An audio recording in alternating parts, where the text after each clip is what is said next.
everybody. I'm Brittany Lewis, a breaking news reporter here at Forbes. Joining me now is HarrisX founder and CEO, Dritan Nesho. Dritan, thank you so much for joining me. Great to be back. Thank you for having me. The July Harvard Caps HarrisX poll just was released, and there are a lot of good bits in here. It's very wide ranging, and it is a good temperature check of where exactly voters are about 6 months into Trump 2.0. So, to start off the conversation, what do voters think about Trump? Where is his approval rating right now? Well, his approval rating has essentially stabilized and is at 47% approval nowadays. If you remember in the last conversation together, he started off in February with 52% job approval, the highest that Trump ever received during his first term and in the second term. And there was this slow decline in March, 49%, in April, 48% in May, 47% in June, 46%. But he seems to have stabilized it. And it's really multiple stories that are being threaded together. He's doing well on immigration, for example, and foreign affairs, and also cutting down costs. But obviously, voters remain concerned about the economy and especially the tariffs and trade policy, where really the president gets his lowest ratings. So, some positives for Trump and some negatives as well, all rolled into one. But he seems to be stable. And really, where he goes from here will hinge a lot on the economy and again on tariffs and trade, which seem to be looming once again. It seems like in every one of our conversations, it's the economy stupid. It all goes back to the economy. And when the economy's doing well, any president is first to claim that economy as their own. They say, hey, this is my economy. I'm the person who got us here. If the economy's bad, hey, it's the last guy's fault. I had nothing to do with this. Or they blame outside factors and they try to distance themselves from that economy. We know that the economy was one of the biggest issues, if not the biggest issue facing voters back in 2024. Do voters right now, are they happy with the state of the economy? A, and B, do they think it's now Trump's economy 6 months in? Absolutely. Well, it's clearly Trump's economy. 62% of voters today say that he is mostly responsible and owns the state of the economy as compared to Joe Biden. Even up to last month, those numbers were a lot more split, closer to kind of the 50-50 mark. But especially now that the big, beautiful bill has passed, Trump really owns the economy through and through. The good news for Trump and the Republicans is that net net, voters tend to trust them more than Democrats with managing the economy. 53% say that they trust Trump and his administration and the Republicans more than Democrats in Congress. But it's really a very partisan split. 91% of GOPers, lean towards the administration and Republicans. 85% of Democrats with Democrats, and then the coveted independents in the middle are split 50-50. So it shows that it can go in any direction. Further to that, voters remain divided over the impact of Trump's policies in the first 6 months, especially as it relates to the economy and to jobs. When we ask them, are Trump's policies making the US economy stronger or weaker? That's 51 to 49%, stronger to weaker. That's a split. Are Trump's policies leading to more or less jobs in the country? 49-51. Again, a split. Are Trump's policies leading to more or less investment in the country? I mean, Trump is touting trillions of dollars of investment coming in, 51% more, 49% less, and so on and so forth. There is one question, though, that should concern Trump. When we ask, is Donald Trump winning or losing the battle against inflation, 56% say that he's losing the battle on inflation, and almost half of all voters rate inflation and affordability as the top issue that matters the most to them. So again, together with trade and tariffs and his initiatives on the economy, the success of the Republicans in the midterms and beyond, and the success of the presidency comes down to tabletop issues, bread and butter issues, as you said in the opening. So, keep a close eye out on that. And obviously, the story is unfolding in real time. And something we've been keeping a close eye on are the tariffs. Really, ever since Liberation Day, President Trump has always been a fan of, for decades now, tariffs, saying that he thinks that they are a good idea. He announced sweeping tariffs on Liberation Day, and Forbes actually has a tracker of his tariff policies. And since Liberation Day, he has flip flopped over 2 dozen times when it comes to tariffs. And he's even been called Taco Trump. Trump always chickens out with his tariff policy. He says that he's going to put these tariffs into effect, and then he gives the countries more time. Now he kicked the can down the road. It was going to be the reciprocal tariffs were going to go into effect early July. Now it's August 1st.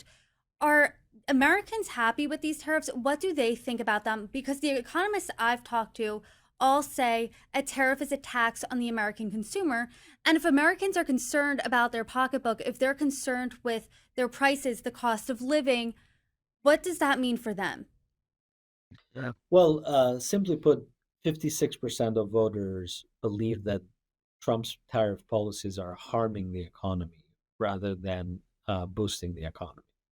At the same time, though, they're quite split on whether they're confident that Trump's policies, including tariffs, will lead to stronger economic growth versus, the 46% who are not confident. So it's a mixed picture. The president is stable, he's holding his baseline, but by and large, voters have always been leery of tariffs and the strategic ambiguity that the administration is preserving by applying tariffs, then pulling back, applying, then pulling back. I mean, it's literally a negotiation tool for them. Has the benefit of, you know, having the markets wait and see all the way to the last minute, not jump to conclusions, because they don't necessarily want to get burned, and Trump is as likely to change his mind as he is to stay the course. But at the same time, in the substance, everyone is concerned about these tariffs, and they realize that recalibrating the global economic system and the global economic order, this is a very, very risky endeavor that might actually bring back inflation, potentially swing the country into a recession. Americans, remember, don't think that we are in a recession. 56% say that the economy is doing good, but it's right at the border and it could go either way. So, again, it's very much split down the middle when it comes to economics and when it comes to the tariff issue. And President Trump, he touted his big, beautiful bill, and he had a goal to get that to his desk by July 4th. And that seemed like a tall task at this time. It almost seemed impossible for Republicans to do, but they did do it, and he signed it into law. It was nearly 1,000 pages, and it contains his signature tax and immigration policies. What do Americans think about the One Big Beautiful Bill Act?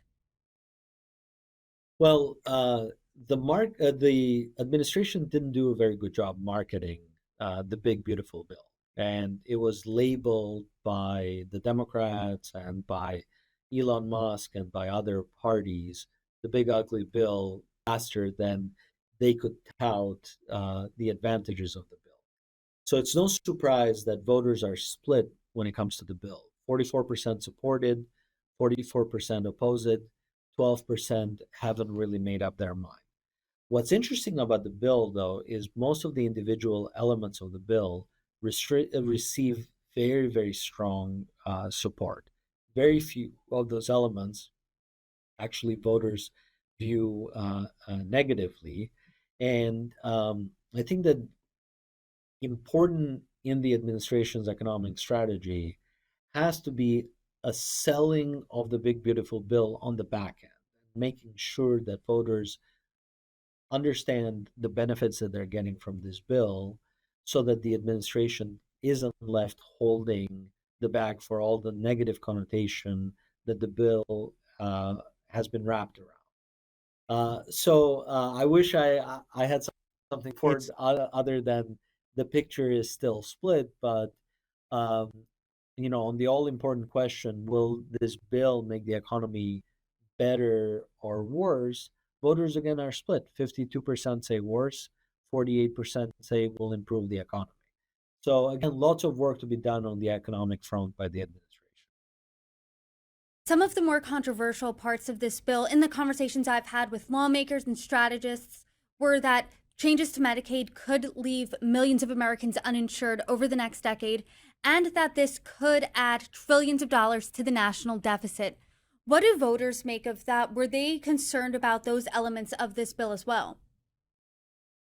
So, in general, any conversation around Medicare and Medicaid and Social Security, voters are leery towards. And these two items, which, they also happen to be the largest contributors to the federal budget deficit, remain the third rail of American politics. But actually, what we see here is that on the issue of imposing work requirement for Medicaid for adults with dependent children over 14, the picture is split. 51% supported, about, I would say, 36%, a little bit more are against it, and 12% are undecided. So, not one of the overwhelmingly popular items within the bill, but also not one of the worst. Some of the ones that voters didn't really like were imposing a 5% tax on remittances sent abroad. There's obviously a lot of immigrants in the United States, and they don't agree with that. There's a lot of confusion around the SALT deduction cap, which really raises the cap to $40,000 for taxpayers under 500,000, and then reverts back after a number of years. That's split picture within the data, and so on and so forth. So the Medicare and Medicaid issue, for sure, it's an issue that voters are sensitive towards. Adding to the federal budget deficit, the bill has been painted as a bill that will contribute to the federal budget deficit. So voters do not want to see those kinds of actions or steps. But as presented on an individual basis, line by line, actually, even the more controversial elements of the bill, voters are split around them, which suggests that with a push and a strong and consistent marketing effort, the administration might be able to win voters over the big, beautiful bill. Within the past 6 months since President Trump started his second term, one of his bright spots, polling wise, has been his handling of immigration, despite some critics saying that some of those policies go too far. What do voters think now in July? Are they still happy with how he's handling immigration? Well, he has his highest approval on the immigration issue at 50%. And by and large, Trump wins on most of the dimensions of the immigration debate, but there are some exceptions. The exceptions really are around due process. Voters side with Democrats on the importance of offering immigrants due process. And certainly, voters believe in birthright citizenship. And 65% say that actually the Constitution requires it, versus 35% who don't say that it requires. So really the majority would support the children of those who are here illegally in the United States to automatically become U.S. citizens. So a lot to like on the immigration side.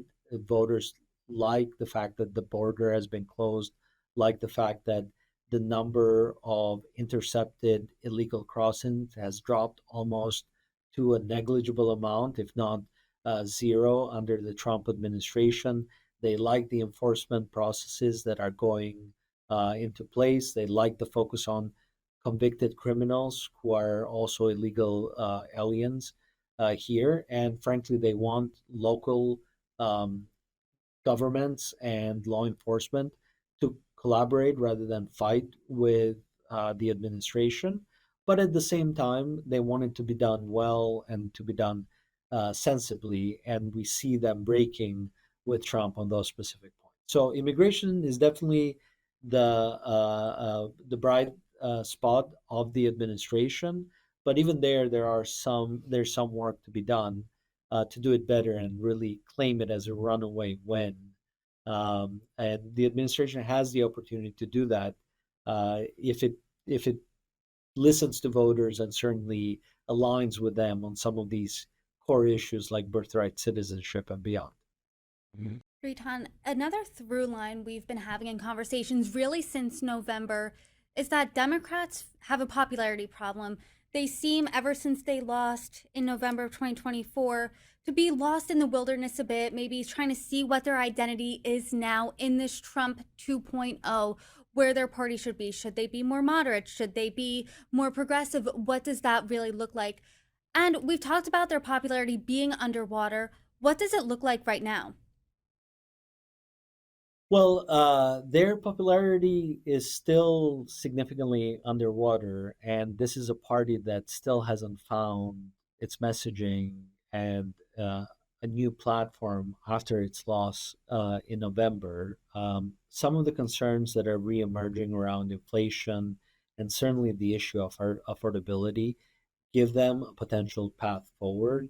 You could say that these were the driving issues that um, uh, made someone like Zohran Mamdani win within the New York City election primaries a month or so ago. But really, the party remains in the wilderness. Their approval ratings at 40%, one of the lowest that it's ever been. I think that in our poll, they've only had one other month that it's been lower at 38%. And if you compare it to the Republicans are at 48% approval and are viewed as a party that is actually doing things and pragmatic and focusing uh, uh, on engineering different types of solutions, of course, from the Republican perspective. So the Democrats have to get out there, start fixing things, and start coming up with clear messages before voters start thinking what their choice for the midterm elections will be. They still have some runway, probably until the end of the year, beginning of next year, but not a lot of runway. I do now want to set our sights abroad for a moment. We know last month the United States did drop multiple bunker busting bombs on different nuclear sites in Iran, and that received mixed support from lawmakers and from people online. What do voters think? Do they think that was the right move? How did they feel about that? Well, 58% support Trump's decision to strike at Iran's nuclear reactors and laboratories. And 54% also view it as a major accomplishment by the US military. Similar numbers say that the action has served to restore American deterrence in the Middle East and elsewhere. So they like the effect of the strike, but again, they remain split on whether or not the strike did severe damage to end Iran's nuclear ambitions. And still, 80% believe that the administration and the US in general should continue to take all actions necessary to prevent Iran from obtaining a nuclear weapon. So voters still remain hawkish on Iran. Trump won points with his actions, and we'll see what happens with a potential deal. As you know, the Iranians in the last 24 to 48 hours came back and said that they would favor a negotiated deal. But even when it comes to negotiated deals, voters in the United States do not want a deal that simply delays the development of nuclear weapons by a few years or even a number of years. They want a deal that permanently blocks it. And that's a tall order, and that's a difficult threshold to reach. So it might very well be that we haven't seen the end of the Iran story and potential engagements with Iran. Right now, it's a paused conflict with voters and the administration seeing which way Iran will go and how it will react. and reserving the ability to make a decision based on that. And then continuing to look in the Middle East, Hamas and Israel have been involved in a war since October 2023. How do voters feel about that? Well, voters continue to say that for there to be peace, Hamas must leave Gaza. 56% believe that any deal, any peace deal that comes about, it has to have Hamas leave Gaza and relinquish power with Gaza. It should not be a temporary solution. And again, that's very challenging from a political dynamic perspective. In general, they support Trump's handling of the conflict so far, but only by a razor thin margin, 53% to 47%. And again, there are growing concerns around the humanitarian nature of this conflict. So while voters are in favor of strong U.S. support for Israel and believe that Hamas as a terrorist group has to relinquish its arms and be held accountable for its actions on October the 7th, there is a growing concern also around the humanitarian crisis that's happening in Gaza. So the picture is still strongly in support of Israel, but when it comes to the U.S. administration, voters want to see the administration to engage with both sides of the issue and of the problem, pushing Hamas out, but also providing relief for the Palestinians. And then looking at a different war, the conflict between Russia and Ukraine, which has been happening now for over 3 years. President Trump on the campaign trail said that if he were president, he would end the war in a day. And we're still waiting for that day. And it seems like his patience is wearing thin with Russian President Vladimir Putin. He has adopted a tougher tone. And he has a joint announcement that he made this week. And I know that this poll was taken before that announcement, but I'm curious. I'm going to read what the announcement was, and then I want to see where the poll said and see what the temperature would be from that announcement, because he threatened Russia with some economic pain if they did not reach a peace deal with Ukraine in the next 50 days. He threatened them with 100% tariffs. He also threatened secondary tariffs, is what he called them, on different countries that are buying Russian oil. He also announced this roundabout plan where the United States would sell NATO allies weapons, and then those NATO allies would then, in turn, give them to Ukraine. Based on the poll, is there an appetite from the American voters for those types of plans? Yes, Trump is giving voters on this issue exactly what they are asking for. And it's actually one of the few issues out there that there is cross party alignment across Democrats, Republicans, and independents on. Simply put, 73% of voters believe that Vladimir Putin is playing games and he doesn't want to end the war. And that includes three-fourths of Democrats, two-thirds of Republicans, and over three-fourths of independents. Whereas when you ask them about the Ukrainians and Zelensky, the numbers flip, and they genuinely believe that Zelensky and his team want to end the war. So it's not just Donald Trump, it's American voters as well that are done with Putin's rope-a-dope strategy and are basically starting to draw a red line for him and for Russia.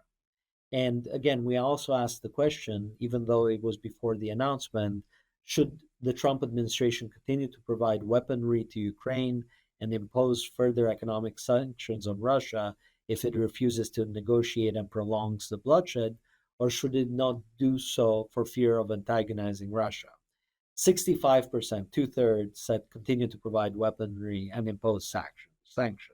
And that includes 70% of Democrats, 66% of Republicans, and 60% of independents.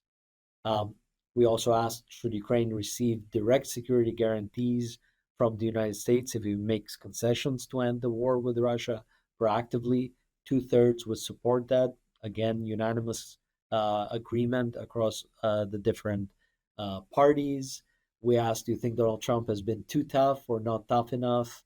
With Vladimir Putin, 60% believe that he hasn't been tough enough, including 73% of Democrats, 58% of independents, and also half of all Republicans. They have 48%, and it's a plurality opinion. And then finally, and I think that this is the most interesting and most important question in the series that we're on, is which relationship is more valuable to the United States? The relationship with Ukraine, which has offered 50-50 profit share on trillions of dollars in minerals and is keeping Russian aggression in Europe at bay, or the relationship with Russia, which is a nuclear power and a possible counterweight to China. Today, 72%, and that number has been growing every single month, say that the relationship with Ukraine is more important than the relationship with Russia, including 70% of Republicans, 76% of Democrats, and 68% of independents. So the picture seems to have shifted when it comes to the Ukraine Russia conflict. Will this last? Will Trump stay the course? Who knows? But this is one of the few areas where there is unanimous consensus amongst voters, whether they're Republicans, Democrats, or independents, that the United States must stand with Ukraine, and that Ukraine is the friend of the United States in this dyad between Ukraine and Russia and within this conflict. So, very interesting picture. And through his recent actions, Trump is actually giving voters exactly what they're asking for. And I think this poll paints a very interesting picture of where voters are, where their sentiment is 6 months into President Trump's second term. We will end it there. Dritan, Nesho, thank you so much for joining me. I appreciate you breaking down these numbers and providing your insights here. I hope to have another conversation soon. See you soon. Thank you.